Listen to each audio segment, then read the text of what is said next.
11, gente importante a tratar temas importantes. Nos acompaña el doctor Eddie Olivares, ex miembro de la Junta Central Electoral y vocero oficial del expresidente Hipólito Mejía. Con Eddie Olivares muchos temas por esas dos funciones que tuvo y que tiene. Buenos días, Eddie. Un placer. Buen día. Buenos días, mucho gusto. Gracias, igual para mí.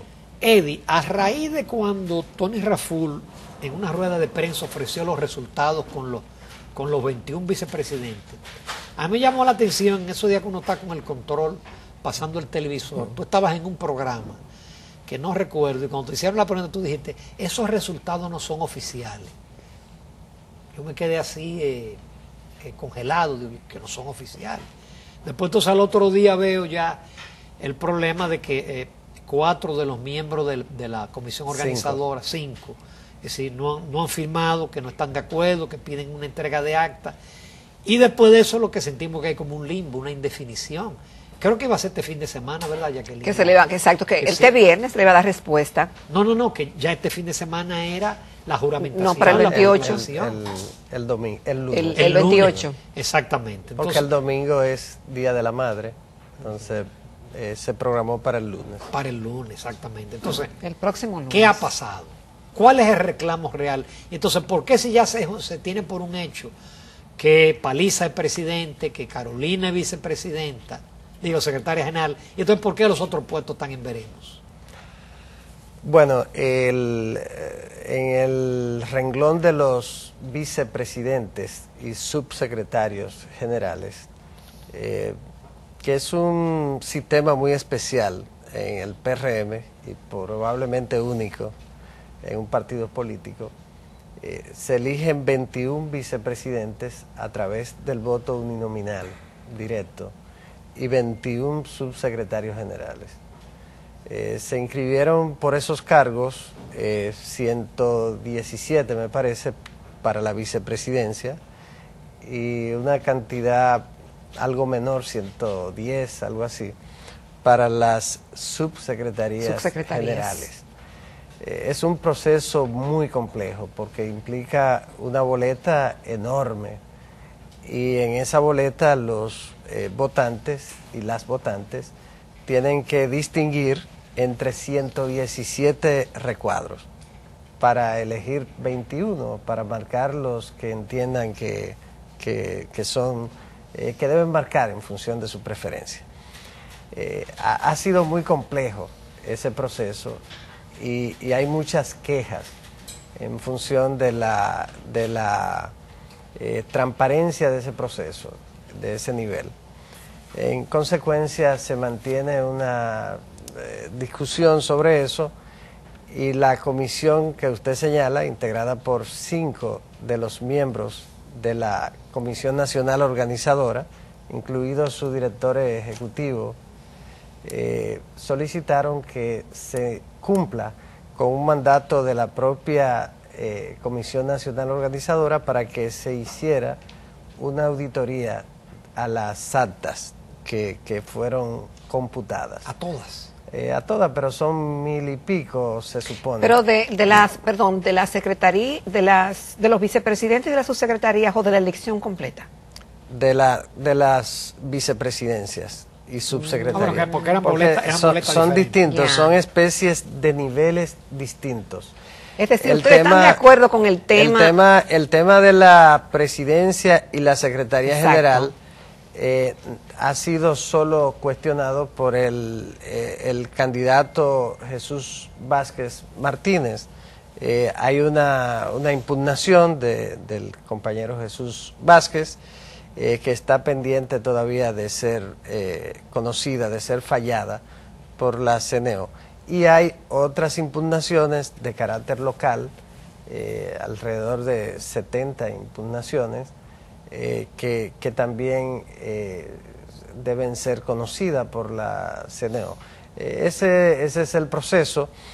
Sin embargo, hay que destacar que fue un proceso muy interesante, muy importante. Por primera vez el partido elige sus directivos a través del voto universal de sus afiliados Y es un paso importante porque este es uno de los principales problemas que afecta a los partidos políticos. En el Partido de la Liberación Dominicana hace más de 3 lustros que no se eligen su directivo a través del voto universal de sus militantes, lo que indica la gravedad de este problema, que debe ser parte fundamental de una ley de partidos, porque eso impide el círculo de las élites en los partidos políticos. Es decir, que al no celebrarse convenciones, como lo hizo el PRM, entonces los directivos se eternizan en los cargos de una manera antidemocrática, que es lo que ha ocurrido en el Partido de la Liberación Dominicana y en otros partidos. Yo pienso que este esfuerzo del Partido Revolucionario Moderno es sumamente válido como una muestra de intención de que prevalezca en el partido la democracia interna. Pero se están revisando las actas o eso está como congelado. Exacto, y también quiero agregarle, antes de ir a la pausa, Ramón y el señor Olivares, procede entonces la juramentación el próximo lunes en vista de estas revisiones que ustedes están pidiendo. Bueno, hay que esperar a ver cómo avanza esta semana la Comisión Nacional Organizadora, va a depender de ello. Y es una decisión que finalmente tomará la Comisión Nacional Organizadora y tendría que refrendar la dirección ejecutiva del partido. O sea que vamos a esperar a ver. Antes de pasar a la pausa, Eddie, yo sé, porque tú tuviste en Propuesta Semanal que tú eres un fiel defensor de las primarias abiertas, en consonancia con Hipólito Mejía, pero parece que los diputados del PRM van a votar todos en la misma línea, o se llegó a ese acuerdo, porque hubo una reunión de Hipólito Mejía con Luis Abinader en la casa de Andrés Bautista García, o todavía ese tema está, ese hilo no está amarrado todavía. Bueno, es un tema que tiene mucho que ver con los diputados. Ahora que se llevó a comisión el proyecto que había sido aprobado por el Senado, yo pienso que hay que dar el espacio para que se debata, para que se discuta, y ahora que todo parece indicar que hay la intención de consensuar el proyecto, yo pienso que es mejor esperar el desarrollo de esa discusión en la comisión de la Cámara de Diputados, ahora con la participación también, después de la carta del presidente Medina, de los senadores. En ese caso, el presidente Mejía se sintió satisfecho con la decisión de remitir a comisión el proyecto, porque precisamente esa fue una de las solicitudes, de las propuestas que él hizo en su comunicado. Recuerden que el primer comunicado que se hizo, el primer documento que se hizo, o que hizo un líder en relación con el tema, lo hizo el presidente Hipólito Mejía, y ahí planteaba, ratificaba su apoyo a las primarias abiertas, y en la segunda propuesta, que fuera remitida a comisión, y eso ocurrió. Y la tercera propuesta, que mientras la Cámara de Diputados conocía el proyecto, el Senado de la República iniciara el conocimiento del proyecto de reforma de la Ley Electoral 275/97, y así también ocurrió. De modo que las sugerencias del presidente Mejía fueron todas acogidas, y sin lugar a dudas él se siente satisfecho de que se comprendiera que esas sugerencias son saludables para el proceso. Con tu permiso, Olivares y los amables televidentes, nos vamos a una breve pausa comercial. Volvemos porque tenemos otros temas de interés.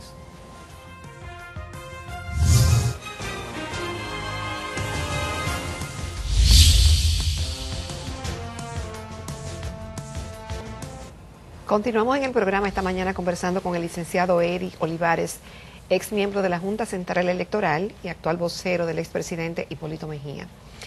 Con el tema de la Junta todavía sigue siendo, y sobre todo porque ya se está hablando de comenzar a prepararnos para las elecciones del 2020, de los famosos equipos que se hizo un contrato de unos 39 millones de dólares a la empresa Indra. Y resulta que muchos de ellos, según informaciones que hemos tenido, llegaron después de las elecciones, muchos no funcionan, mantenerlo cuesta más de 15,000 dólares mensuales, donde se tienen depositados actualmente, y resulta que todavía, según el contrato, la empresa sigue siendo dueña de los equipos hasta que no se le pague el remanente restante. Hay quienes han propuesto que se le devuelvan esos equipos a la compañía, porque muchos no sirven, pero lo que se pagó, entonces, ¿lo vamos a tirar por el sumidero? ¿Cuál es su posición al respecto? ¿Y qué nos puede decir de eso? Bueno, hay una decisión de la Junta de no utilizar esos equipos. Se va a utilizar de nuevo y a fortalecer, según lo que ha señalado el presidente Castaños, la transmisión a través de los escáneres como se hizo antes. Yo pienso que hay que trabajar mucho en lo que tiene que ver con el proceso del escrutinio, que es el momento estelar de unas elecciones, y trabajar en eso para que los equipos, los medios que sean utilizados en el escrutinio sean efectivos. Ya se tiene desde el principio, desde el 2006, el sistema de escáner que funciona perfectamente con la transmisión de los resultados desde los centros de votación. Lo tenemos. Ese dio un excelente resultado. Pero entonces ese lo que canea es el acta. Sí, pero la información, transmite la información con mucha seguridad, porque es a través de un canal propio de la Junta Central Electoral. Pero, ese no ha tenido nunca dificultades.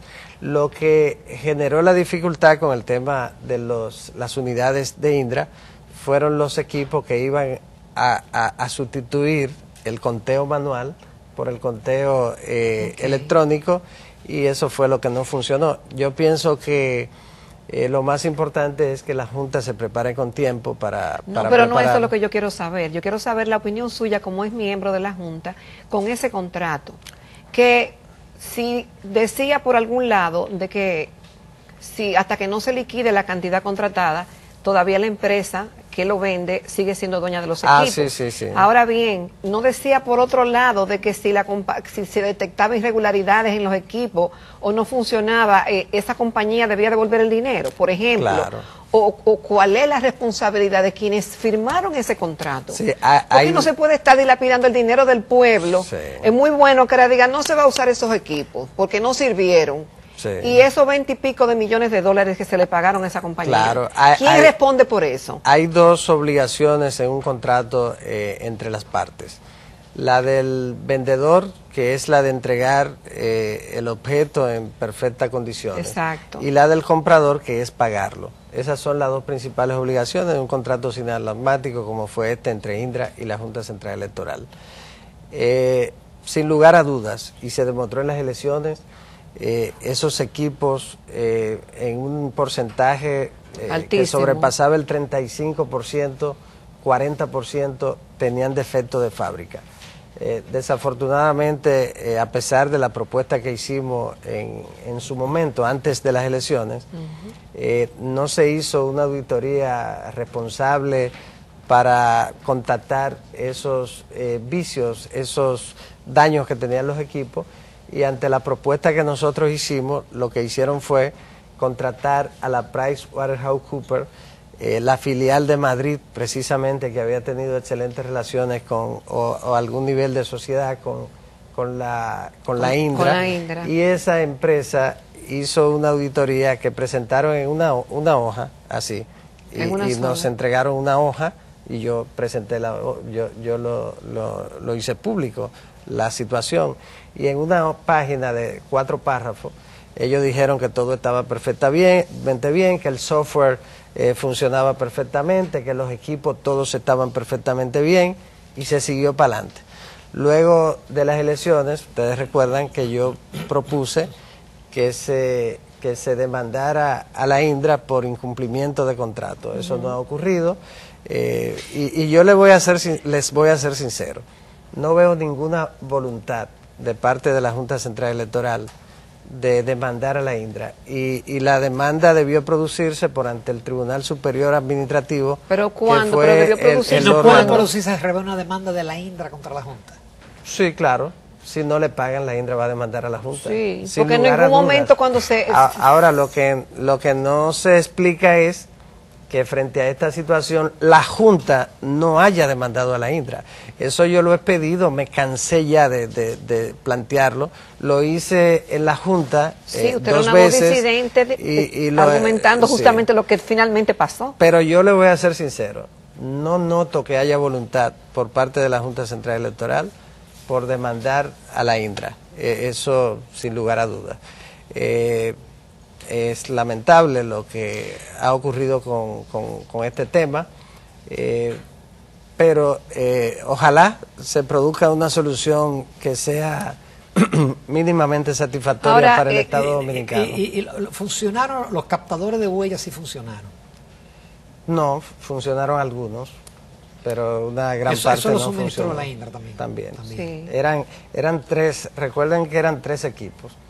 Los captahuellas, que eran para que los electores, al momento de presentarse a su colegio electoral, colocaran sus huellas y se verificaran que era lo que aparecía en el padrón. Luego estaba el sistema para contar los votos y luego el de transmitir los resultados. Esas tres unidades eran las que formaban parte de ese contrato. Y en todo es una pena que haya fallado, porque eso hubiera significado un avance en materia de rapidez en el conteo y ese tipo de cosas. Sí, hubiera ayudado, pero la verdad es que tampoco eran equipos amigables. Había que tener 2 o 3 personas para operarlo, y entonces eso... La Indra ganó un concurso. Sí, así fue. Entonces, desafortunadamente no funcionaron, y los hechos lo demostraron. ¿Cómo se llegó a que nada más se le debe 13 millones de dólares? Después de las elecciones se le hicieron más pagos a la Indra. ¿Usted se acuerda de ese dato? No, pero me imagino que sí. Que aún no habiendo funcionado los equipos y recibidos algunos después del torneo haber pasado, como quiera se le continuó pagando a Indra. Yo no puedo decirle exactamente, pero me imagino que sí. Fue una mala operación. Yo creo que fue desafortunado lo que ocurrió con ese tema. Y sin toda esa tecnología, ¿es factible un proceso electoral? Sí, claro. Porque ahora las elecciones son separadas. ¿Por qué volver a contar palitos y cosas? No, eso no es palito, lo que pasa es que se manipulan las cosas. Cualquiera cree que retornamos a la Edad Media, no es así. Pero ¿y cómo se cuenta? Antes, o como se ha contado, quienes deben contar conforme a la ley, inclusive conforme a la ley, lo que la ley establece es que porque no ha sido modificada la ley electoral 275/97, en consecuencia lo que la ley establece es que deben contarse, abrirse, tomarse la boleta, abrirse, enseñársele a los delegados y luego entonces contarse los votos. Hay todo un ritual que se debe cumplir al momento de hacer el escrutinio, y que lo establece la ley 275/97. No establece que es automático. Se iba a hacer, pero la ley establece que hay que cumplir con ese procedimiento, porque esa ley no se modificó para eso. Ahora bien, simple como se cuenta, se sacan la boleta, se cumple con la ley, se cuentan y entonces se transmiten a través del escáner como se había transmitido. Esto lo que iba a ayudar era agilizarlo. En este caso, en las elecciones del 20, recuerden que van separadas las municipales de las presidenciales y las congresuales. En consecuencia, el tercer domingo del mes de febrero se van a contar los votos de los regidores solamente. El tercer domingo del mes de mayo, que cae 17, se van a contar los votos del nivel presidencial y del nivel congresual. Entonces se cuentan los resultados en cada colegio electoral y se transmiten a través del escáner. Es de eso que se trata, como se ha hecho antes. Eddie Olivares, muchísimas gracias por tu participación y aclararnos un tanto este caso y también la situación del PRM con la convención, que ojalá lleguen a una solución rápida. Se llegará a una solución, sin lugar a dudas. El partido concluirá su convención, hará su convención de delegados y saldrá el partido fortalecido ya con sus autoridades legitimadas por el voto universal de su militancia. Que así sea. Nos vamos a comerciales, volvemos en unos minutos.